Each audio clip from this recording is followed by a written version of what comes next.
Assalamualaikum warahmatullahi wabarakatuh. Masih bersama Bu Uli. Iki esuk-esuk aku gawe peyek. Peyek kacang.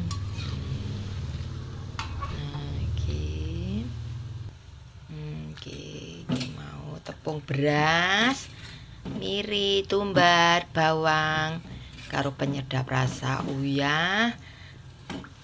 Wis kei godhong jeruk karo kencur wis. Iki digoreng. Iki digoreng. Digoreng terus nganti kecoklatan. Sing penting mateng ngono. Teksture mateng wis. Iki hasile peyekku. Wis mantul. Ya, assalamualaikum.